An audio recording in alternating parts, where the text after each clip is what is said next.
Okay, good morning, everybody, and a very warm welcome to this webinar.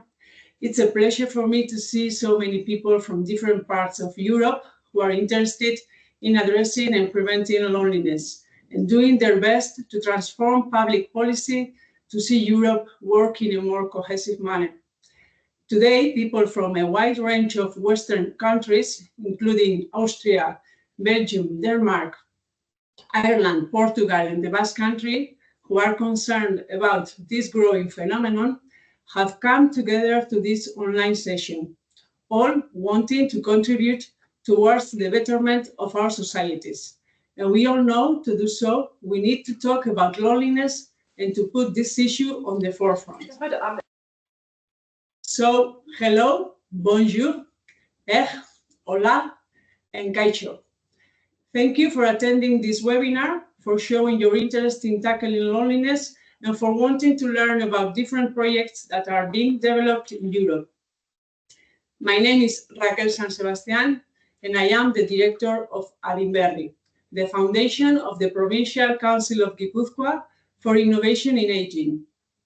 As many of you already know, Adinberri, together with Vienna, Aalst, Central Denmark, Fingal, and Lisbon, is leading to the KORALE project, which is part of the Interreg Europe program.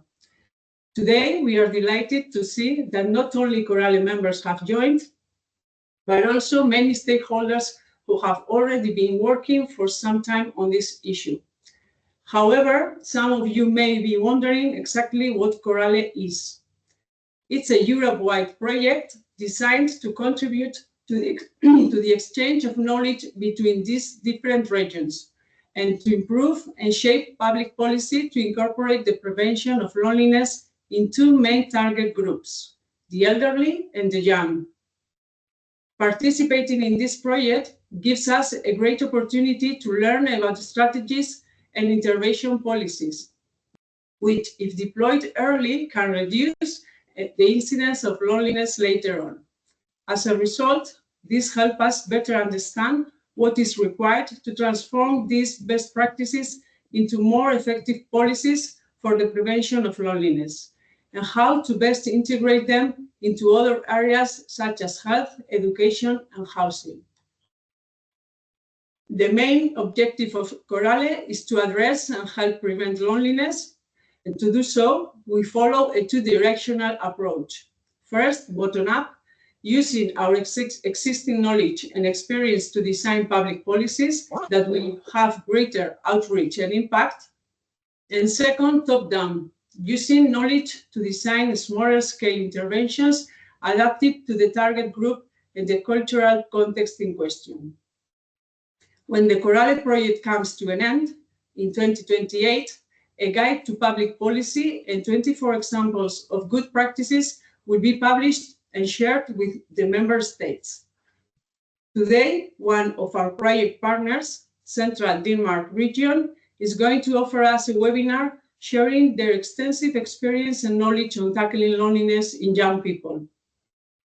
The 65-minute online session is called Loneliness in Emerging Adulthood, and it will address the transition between adolescence and adulthood, a period that spans from 18 to 29 and is marked by the exploration of identity, the change of social roles, and increased independence.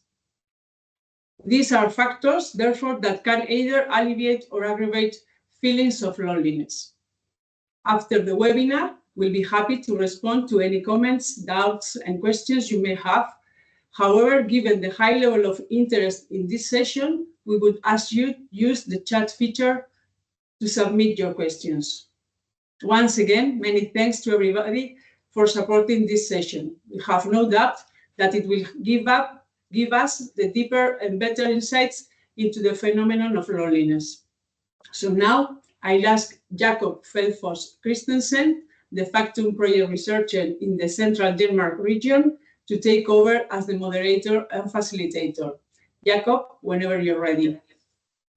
Thank you very much. Thank you very much, Rachel. Pleasure to. We just need to turn up some sound here. Thank you very much, Rachel, and thank you for having us here today. My name is Jakob, and I am a research advisor here at De Factum in Central Denmark region. We are a small consultancy house and research center, part of the Health Authority here in Central Denmark, and our research focus is on public health. And we are a proud partner of the KORALE project. And today, one of my colleagues, Beard, is going to share a presentation and present a project that we have run here on youth and loneliness a couple of years back. After that, we were supposed to have one of the young persons in the project, Tia, to be here and present. Unfortunately, she couldn't present, luckily for very good reasons, for happy reasons, but I'll let her share that later on because we have a video from her telling a bit about her participation and what has happened since. So we will leave it at that. As Raquel said, please, if you have any questions, put them in your chat. We will follow up after Beard's presentation and the video.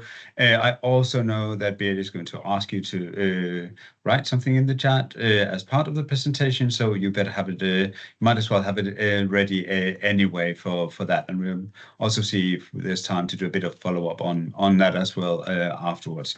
But I think without any further ado, I'll give the floor to Beard and let her present, and then I will be back afterwards, hopefully with the video. We have admittedly have a few technical challenges this morning, but hopefully it all worked out and it'll all work now. Beard, the floor is yours.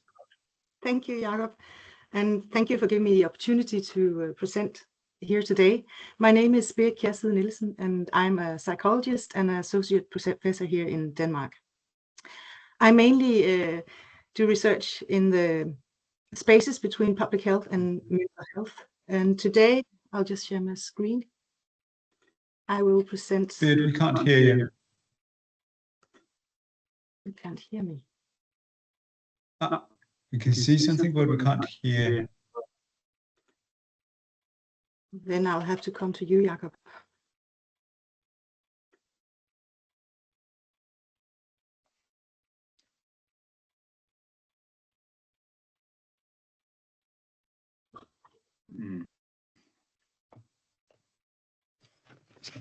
Nej, de kan høre hende. De kan sagtens høre hende. Fordi min computer slår fra. Nej, de kan høre. Alle andre kan høre.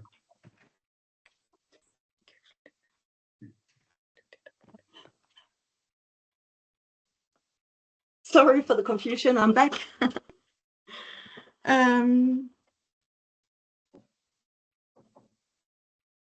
I will just have, can you see my screen that I'm sharing now? Anyone? Yes. Thank you.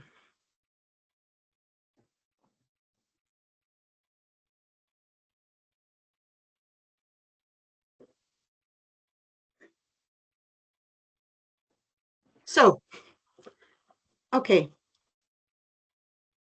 For the next half hour, approximately, I will present to you a qualitative study of young people experience of loneliness in the transition to adulthood, which is a period that is full of change, choices, and questions about identity, but also a period where loneliness can quietly take hold.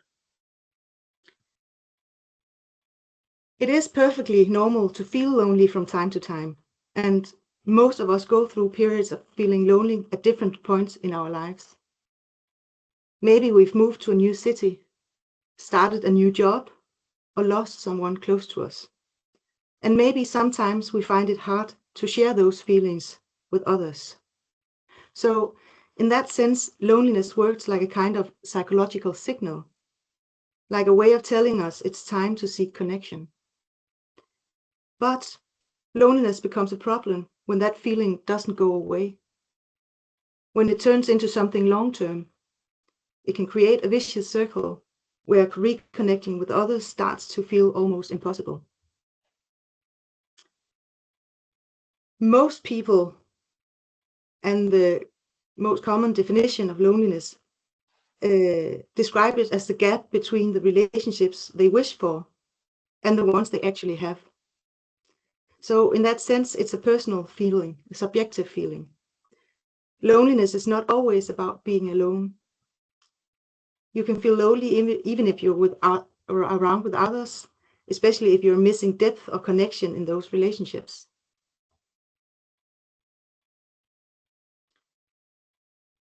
We know that loneliness is especially common among two groups: young people between the age of 16 and 29, and also the very oldest adults. And that pattern was already clear even before the COVID-19 pandemic. It's something we see across many Western countries. And most of what we know about loneliness comes from surveys. They tell us how many people feel lonely and how it affects their health. But we still know surprisingly little about what loneliness actually feels like for young people, how they experience it in their everyday lives. And that's exactly what we wanted to explore in this particular study. So, emerging adulthood, what is that? It's a unique and sensitive phase of our lives. It's that stretch between adolescence and full adult life. It's roughly from the late teens to the mid-20s, where a lot is still in motion for us. And there's a psychologist, Jeffrey Arnett. He describes 5 key features of this phase. First, it's a time of identity exploration. Young people are trying to figure out who they are, what matters to them, and where they're heading in life. Second, it's a time of instability. Everything from living situations, relationships, to jobs can shift quickly, and that can be both exciting and overwhelming. Third, there's often a strong self-focus, not out of selfishness, but because this is a period where people need space to figure themselves out, to make decisions independently. Fourth, there's the feeling of feeling in between, not quite a teenager anymore, but not fully an adult either. And that sense of limbo can be confusing and for some even lonely. And finally, this is a time full of possibilities. Many young people still believe that their future can be different, maybe even better than what came before. But this openness also brings vulnerability. For those who already struggle with loneliness, low self-esteem, or mental health problems, the uncertainty and pressure of this stage can make things even harder. So overall, emerging adulthood is a time of great opportunity, but also one of great uncertainty. And that mix can make it a particularly vulnerable phase for feeling lonely. So our aim with this qualitative study I'm presenting for you today, was to gain deeper insight. How does loneliness arise? If you ask young people themselves. And how do young people, as they move into adulthood, experience and describe loneliness in their everyday lives?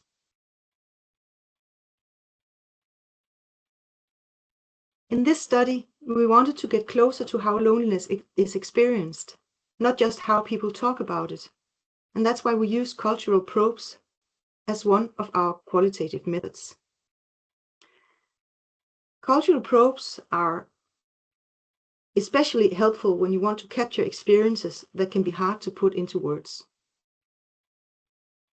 They give participants a way to express themselves creatively through images, notes, reflections, or even sounds. In our case, the artifacts that we gave these people to work with in a week's time, we asked participants, among other things, to take photos with their phones, map a day of their life, present themselves in a drawn figure, and other things. I have all the materials here. I may be able to show them afterwards, but not now, because then I had to stop sharing my screen. So, but they are this specific method, the cultural probe, gave us different kinds of insights. It opened up for a more nuanced picture of the context in which they live, their homes, their social spaces, even their phones, and the emotions tied to those spaces. And that's especially important when you're studying something like loneliness, because it's such a private and often sensitive experience. These visual responses that we received from the participants gave us a powerful and creative insight into how loneliness is felt and lived in everyday spaces. After receiving their probes, we followed up with a 1-hour interview with each participant. In these interviews, we talked through the materials they had created, including the photos, and this gave us the chance to go deeper into their thoughts, emotions, and reflections. So just a small exercise for you. If you were to take a photo, if you were to show someone what loneliness looked like in your mind, what would you take a photo of? Imagine if you were alone in your home, or imagine what would you take a photo of if you were out among other people in public. So please take a moment to imagine it.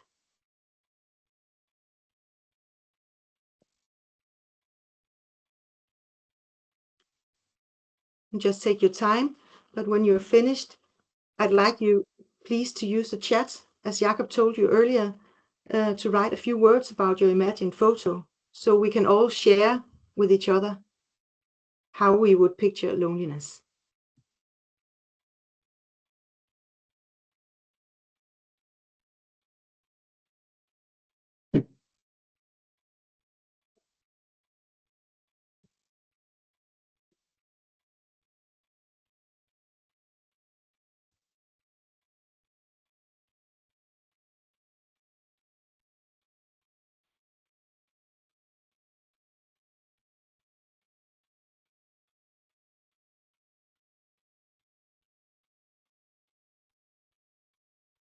Okay. And I hope you're still writing in the chats. It would be very important and very exciting to see what all of you today would share of imagined photos if you were thinking about being lonely. But while you're still typing, maybe I will continue. The participants in our study had many different ideas about what loneliness looked like for them. Some shared screenshots of their phones, a symbol of checking again and again and again for a message that never came. Others photographed the view from their window, the tree outside, becoming a quiet companion during long, lonely moments at home.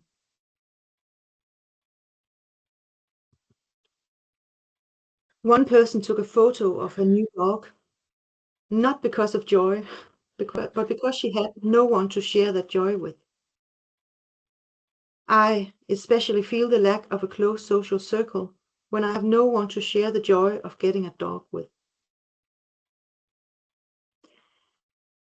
Some images reflected loneliness among others out in the public. A walk taken alone, watching others walking by hand in hand, watching people holding hands, or sitting silent in a group, feeling invisible. In the cultural probe, a young woman photographed an empty tunnel, attempting to depict loneliness among others. And the accompanying caption she wrote, "It symbolizes a place where the only thing you can hear is your own echo when you speak, and otherwise only your own footsteps. It's like being completely alone in the world. There's no one thinking about me, no one noticing that I exist. And if I suddenly weren't here anymore, then no one would notice."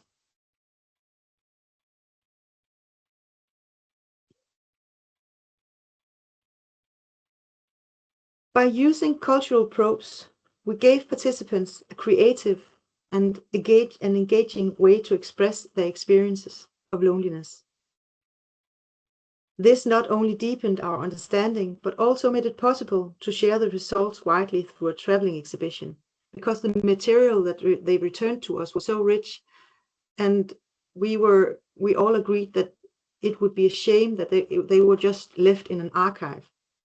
So we made this traveling exhibition based on all of their materials.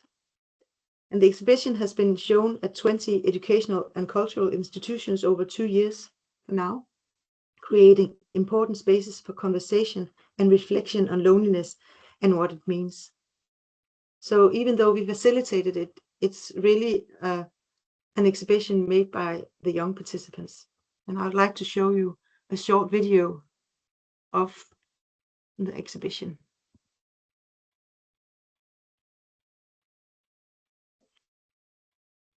The exhibition, as I see it, is based on the lived experiences from 20 emerging adults with testimonies. They reflect and share their own personal experiences about loneliness and community.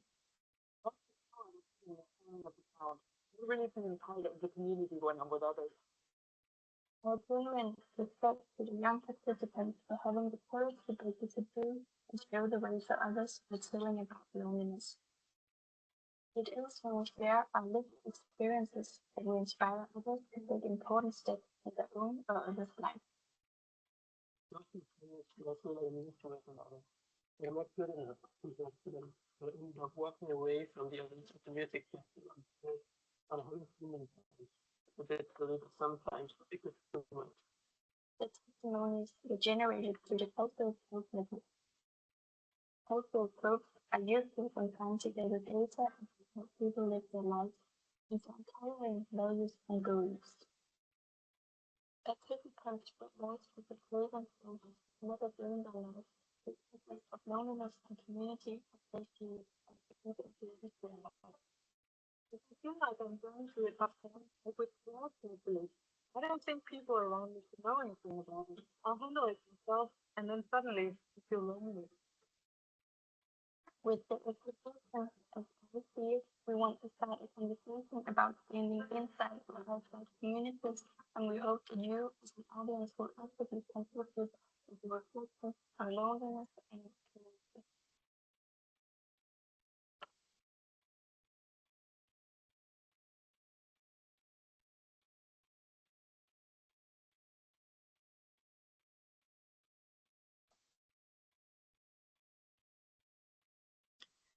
Okay, so back to the study. We invited young adults between the ages of 18 and 25 to take part of this study.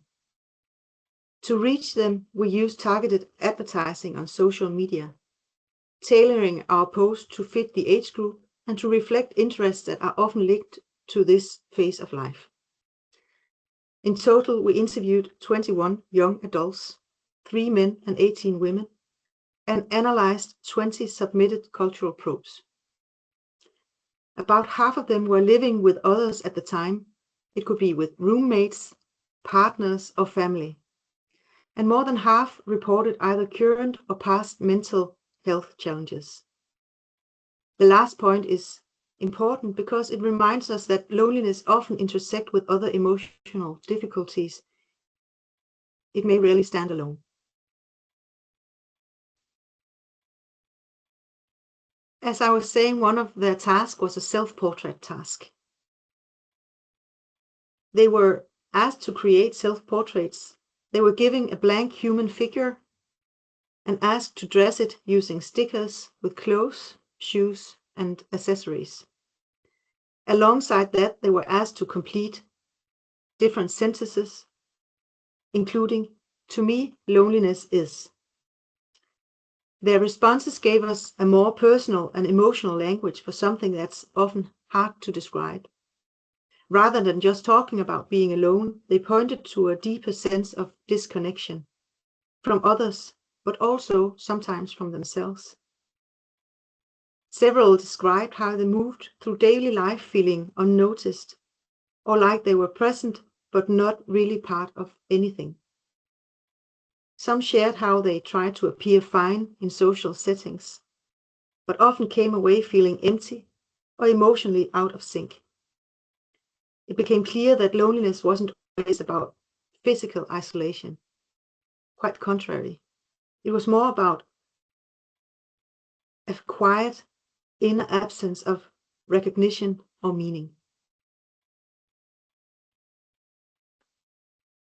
Through our thematic analysis, we identified 3 main themes: the many phases of loneliness, the interplay between low self-esteem, intrusive thoughts, and mental health, and the duality of coping strategies.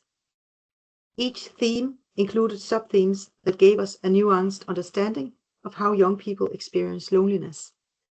And I will take you through some of their thoughts.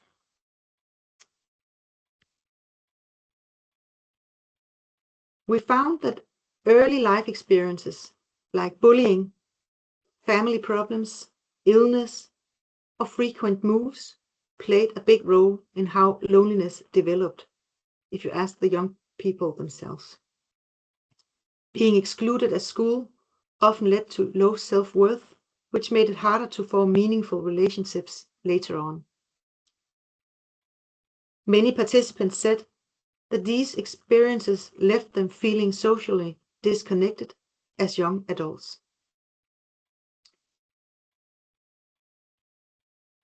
One participant shared how feeling misunderstood and emotionally abandoned at school led to his first suicidal thoughts at the age of just 12. It shows how loneliness, when left unacknowledged, can become something deeply painful. He recalled it. I remember having my first suicidal thoughts when I was 12. I still remember it because it was such a traumatizing experience for me. I remember exactly where I was standing in the school and what I was thinking at the time. Because I had run away from class. Because no one understood anything. So I might as well not be there. And the teachers, they just let me do it. There was no one trying to stop me.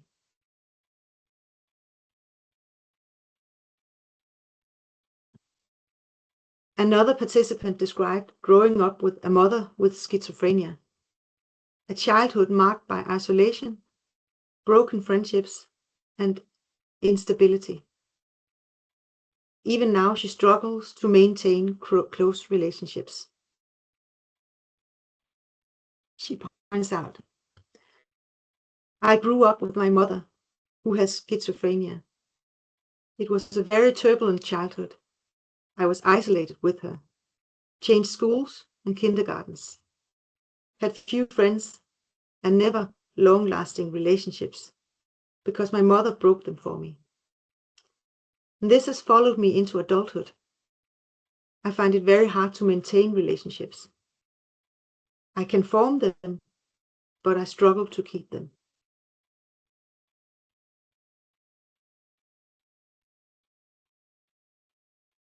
One participant talked about joining a youth group, a place meant to foster community and connection. But despite showing up week after week, she never truly felt part of it. It's a quiet kind of loneliness, the feeling of being physically present but emotionally left out. As she put it, it was also in some youth groups where you meet one evening a week. But I just never got into the community. I just came and felt like I was sitting in a corner alone and being a bit invisible, and then went home again.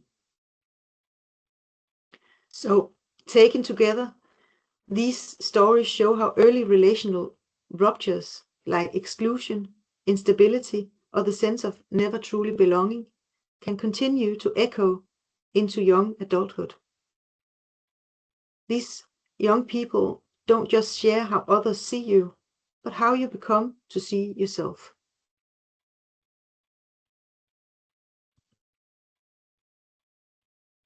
Another theme we found was how low self-esteem, negative thinking, and poor mental health can create a self-reinforcing cycle that deepens loneliness. Several participants said that they often overanalyzed social situations, and that would made it hard to interact naturally. And for those with mental health conditions, the sense of being different and socially isolated at some times could be even stronger and added to their loneliness.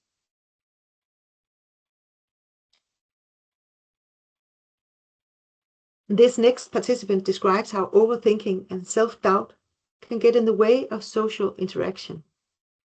And even the desire to connect can be held back by anxiety, by the fear.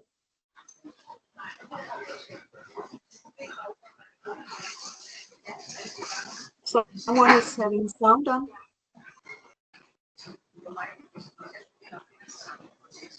Sorry?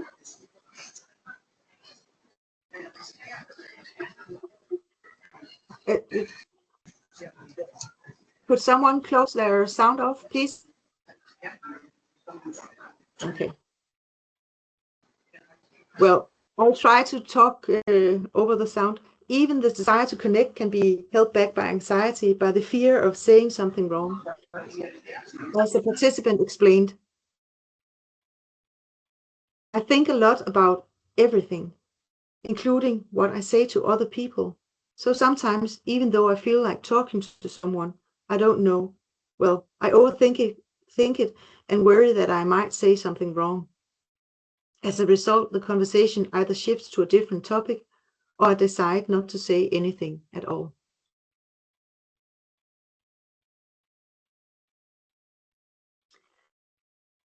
For this participant, being diagnosed with a mental health condition made the challenge of finding friendships even harder.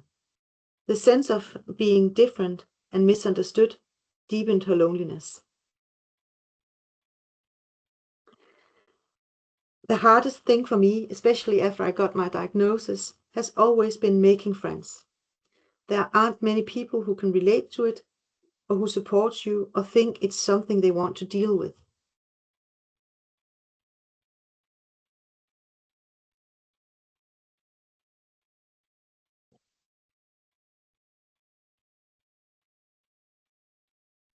The final theme was about how participants tried to manage their own loneliness. Some found lasting support by reaching out to others. Others distracted themselves with activities, but those often only offered short-term relief and sometimes deepened the sense of isolation. Fear of rejection also caused many to withdraw from social situations, as said earlier, to protect themselves. Still, online communities and creative activities were often seen as places of support and connection.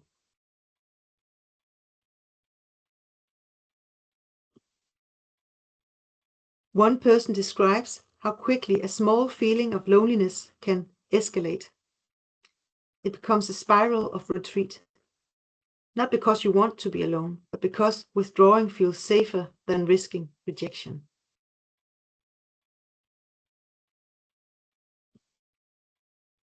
When I get a small hint of loneliness, it quickly becomes overwhelming. It's like a domino effect. I withdraw because everything feels dangerous.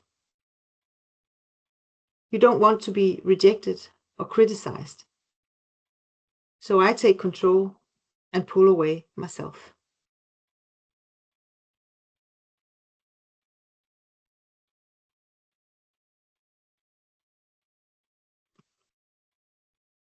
Despite the challenges, several participants shared small but very meaningful steps they had taken toward connection. Whether through online gaming communities, honest messages, or support communities like Husrum and Ventilen. These moments gave them a sense of relief and hope. As one said, in the online gaming world, you can get angry when you lose or really happy when you win. But it's also the shared experience of doing something big together. In the clan that I'm part of, when we defeat a massive boss, that sense of community is amazing.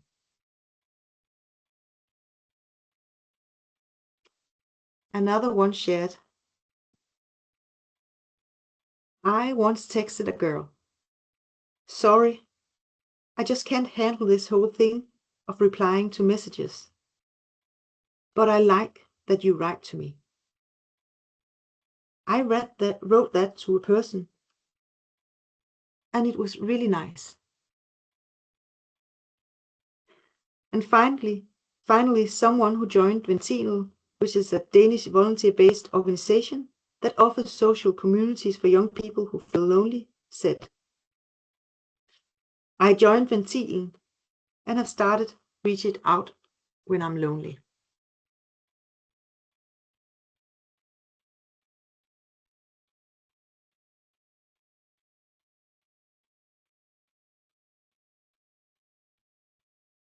So, what might we take with us from this? Maybe one thing is to look more closely at where loneliness comes from. It's rarely just a personal issue. It is shaped by life circumstances, by the world we grew up in, and by the ways we develop over time. For many young adults participating in our study, feeling lonely was part of the emotional gap, ups and downs of becoming an adult. But for most of them, early experiences like bullying or feeling excluded has left traces that reached far into later life. That's why it might make a difference to start the conversation early and to support young people in building a sense of self that both feels solid but also flexible. Another thing we might consider is the pressure many young people face to appear confident, independent, and socially capable. But not everyone feels that way on the inside. Far from. So maybe there's also a need to make space for other ways of being, where it's okay to be uncertain and to show it, to feel different and to show it, or to need others and to show it. And then, of course, we can't talk about loneliness today without talking about the digital world. It's all around us. Social media is not just noise in the background. We all know that. It plays a big role in how young people connect, compare themselves, and sometimes withdraw. However, for some, it offers real community. But maybe for a majority, it can quietly reinforce a sense of not being good enough, especially in this stretch between adolescence and full adulthood. So it's worth holding both of those realities at once.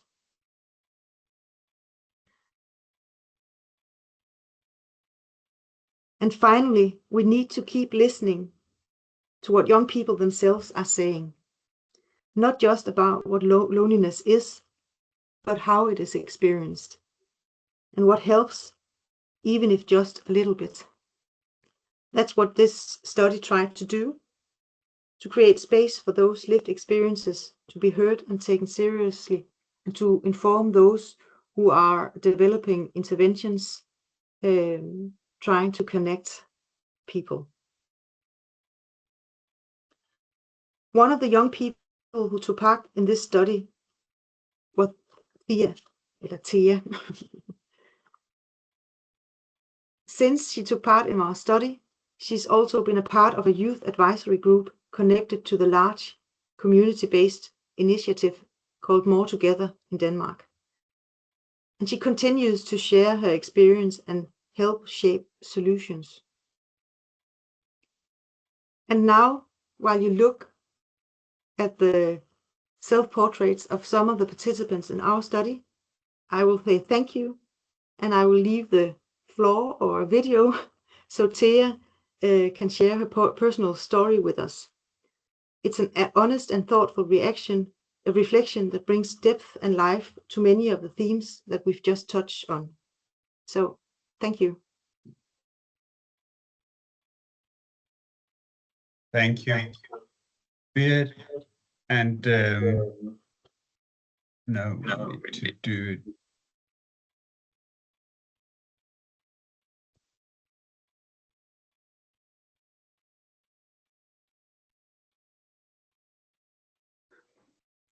Does this work?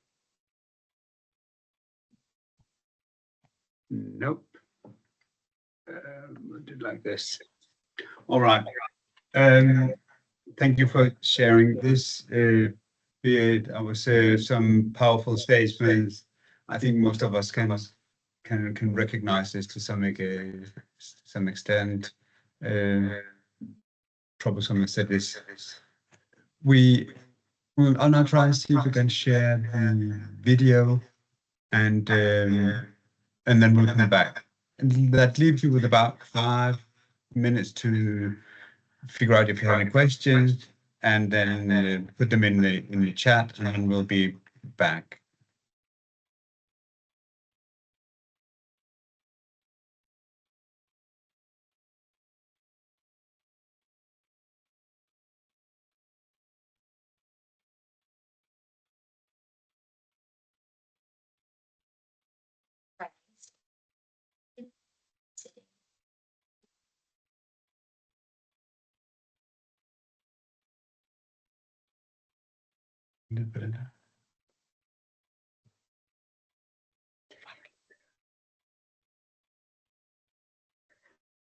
So, sorry, Jacob, we are not hearing it. I can see that, and why? Because it did work before.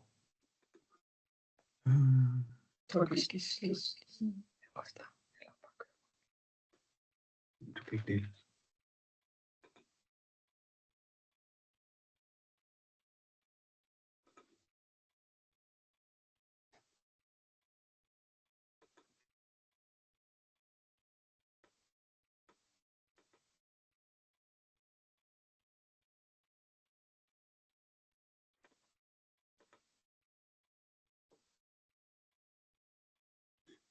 It sounds nice. No. Sound is not working. All these people are typing on each of their own computers. Sometimes there is a giggle, a smile, or an exchanged look past the screens. Now, yes. Now imagine that you are looking at all of these looks, but in front of you are an all black empty screen. Now you can open your eyes. Hi, my name is Tia, and I'm 28 years old, and I'm from Denmark. And at my daytime job, I'm a child care teacher. This imaginary exercise was once reality for me. By that time, I went to the gymnasium. The room was the classroom, and the people were my classmates. It might sound like I was a bit of a loner or unpopular in class, but I was actually not. I grew up in a loving family with my mom, my dad, and my 2 sisters. And I've gone to a private school and was once a competitive swimmer. So I've always been surrounded by friends and family. which is why it might be hard to imagine that I actually ever felt lonely. Despite my good upbringing, I've often had a feeling that I wasn't good enough. This feeling had grown slowly stronger through my childhood and teenage years. At the private school, I was in a class with a girl who, through all of my 10 years, made me feel wrong and misplaced. This feeling was partly enhanced due to the foundation of the competitive swimming culture that made me compare myself to others. At this point, my self-esteem was very low, so I developed a close relationship to my swim coach. I was 13 years old at this point, and she was 9 years older than me. She made me feel valuable and worthy. Looking back, this relationship was based on continuous, emotionally transgressive experiences. Throughout the years, and more and more thoughts and feelings went through my head, saying I was wrong, replaceable, fat, wore the wrong clothes, said everything wrong, etc.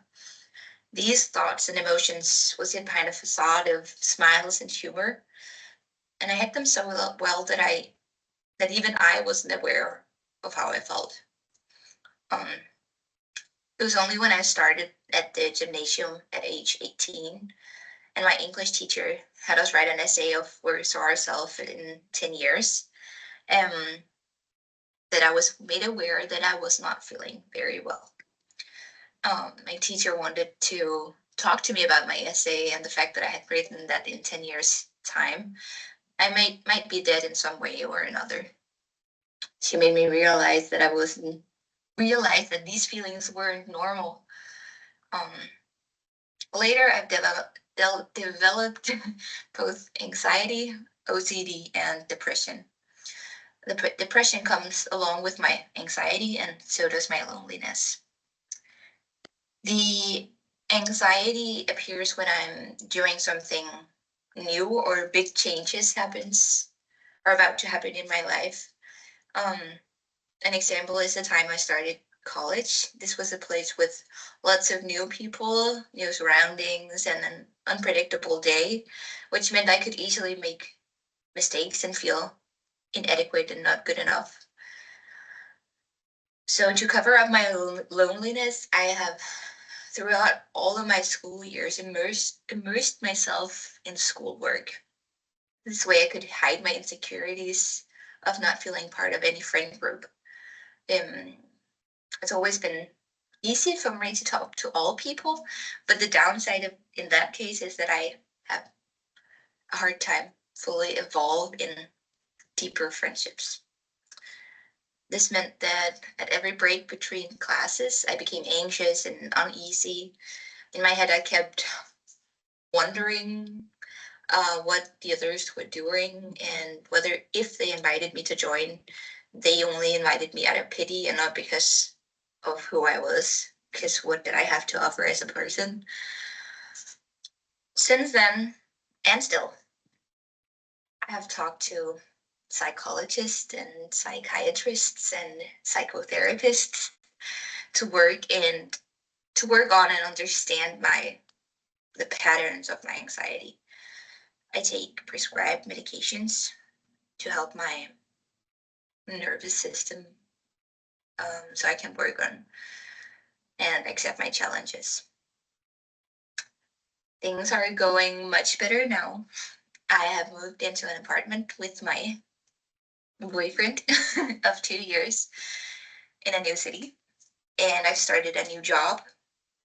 There are a lot of new challenges and happenings here, but still to this day, I have yet to feel my anxiety come. I do feel lonely sometimes, but not in the league I've ever felt before.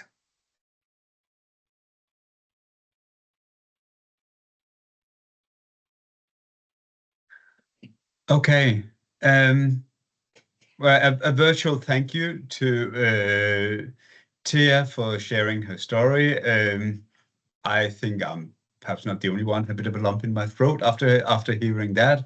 And I think between that and also Bira's presentation, it really shows the complexity of the issue, and particularly for young persons and the where they are in their lives. There was definitely some things that resonated with my memories of being young, as it does with everybody, as it shows that it's just it's all on a spectre to some extent, and something we all feel throughout our lives. I don't see any questions really, except if these slides can be shared. I assume, Beard, would that be okay? Of course, I will send them afterwards. I think it'd probably be, well, I'll figure out with Beard, and then we'll share them some how there is someone in the online documentation on the work with young adults. Is it possible to share it? Would be interesting. Oh, it's jumping around now. Interesting to adapt for pedagogical work. Beard, is that? Wait, I'm just reading through the chats. Where were you? Can you read the question again, because there are coming new ones? I can't hear you. We have some sound issues here. Sorry. I have to choose if I want to do it before then. Okay, this should hopefully work better. Sorry about the whole. Can you hear me now, Jakob? The problem is, sorry, Beard. Yeah, the question is from the chat. It's from the one from Johannes Polt. Sorry if I butchered your name there. Thanks for this very interesting approach. Is there any online documentation on work with young adults? Is it possible to share it? It would be interesting to adapt for pedagogical work. Well, I'm not the one who needs to answer that, because loneliness is not my field of expert. It's the qualitative method, and of course we might have a sound issue here again.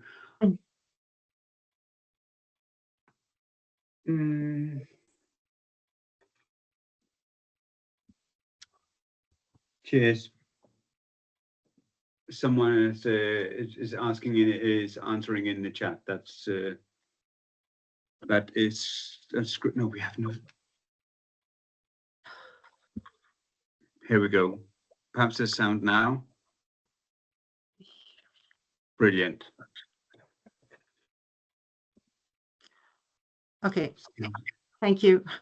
I'll just continue, even though Jakob doesn't hear me. So I I get the feeling that many of you are hearing me.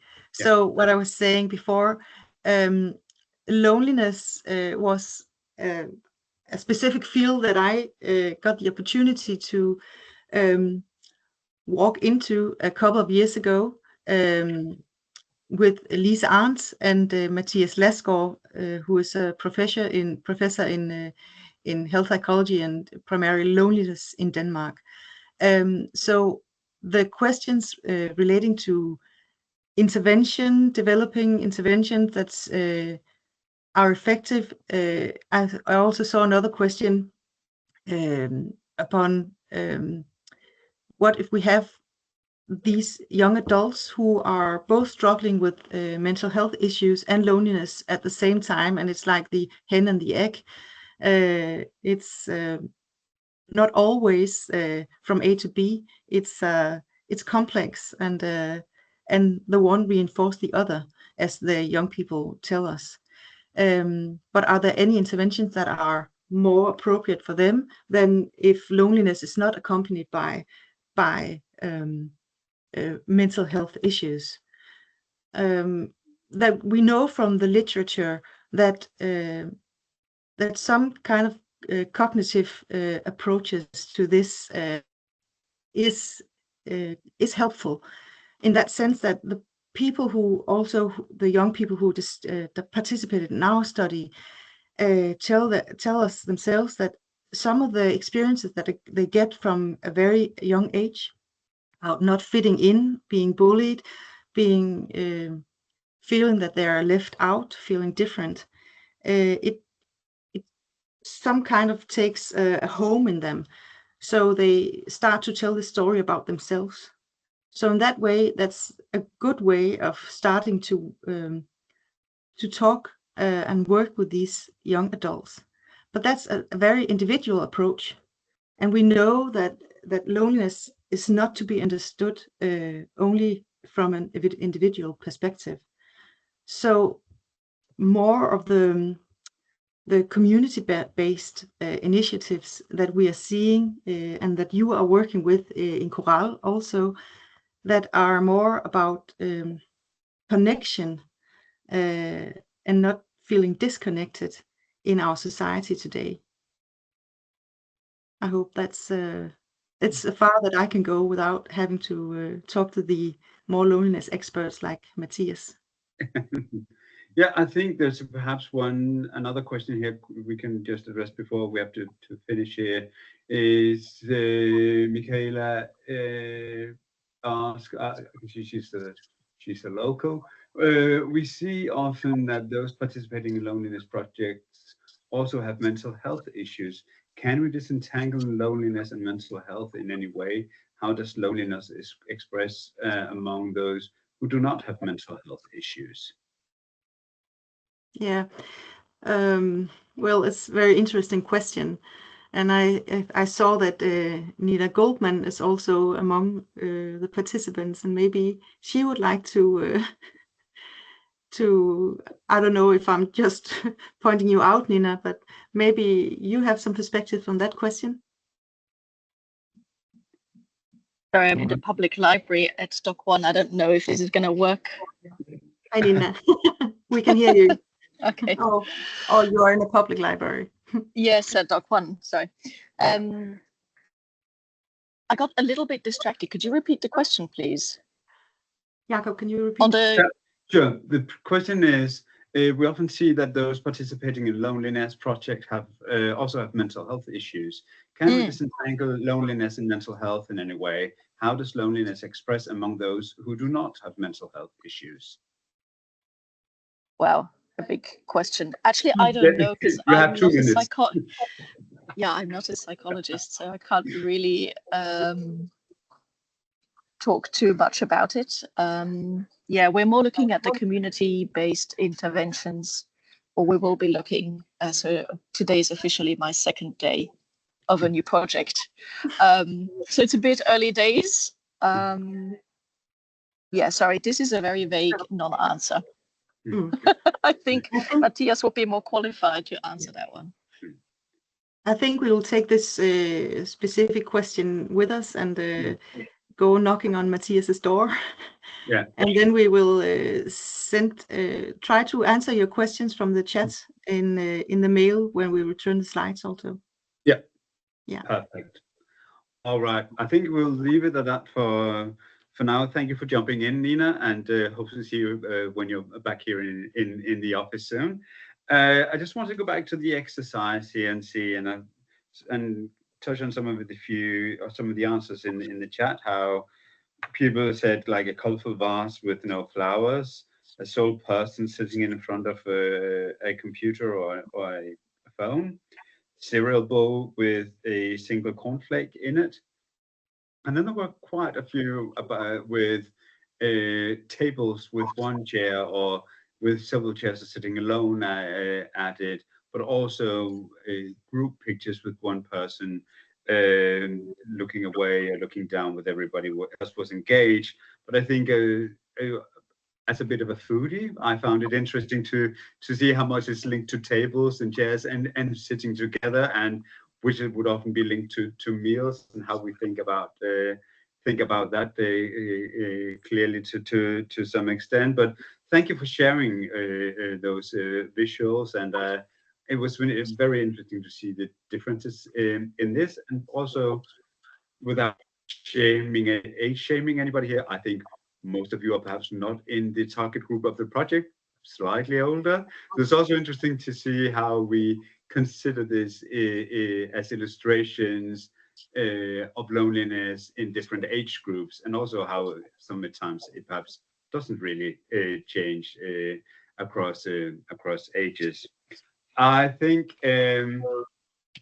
we'll end this for now. Thank you for joining us here today. Thank you to Berit for the presentation and for answering questions. Thank you to Tia for sharing her video with us and being so honest about her situation and what she's been through, still is going through. I understand that there are no further webinars planned right now, but I recommend everybody who isn't already following the KORALE project on LinkedIn to jump there and follow. Everything will be advertised there. We have our next consortium meeting in May, 27th, 20th May in Lisbon. For those of you who are part of the consortium, will be there. Looking forward to seeing you face to face and not just here on the screen. And I think with that, I will say thank you and give the floor back to Raquel and the people at Edinburgh, and hopefully you'll have a wonderful day. Thank you for joining us here today. Okay, thank you, Jacob, and all the team. We hope that it must be interesting and helpful webinar. So thank all of you for joining us today. And we hope to see you again in the next webinar. And have a good day and have a good week to everybody. Thank you very much.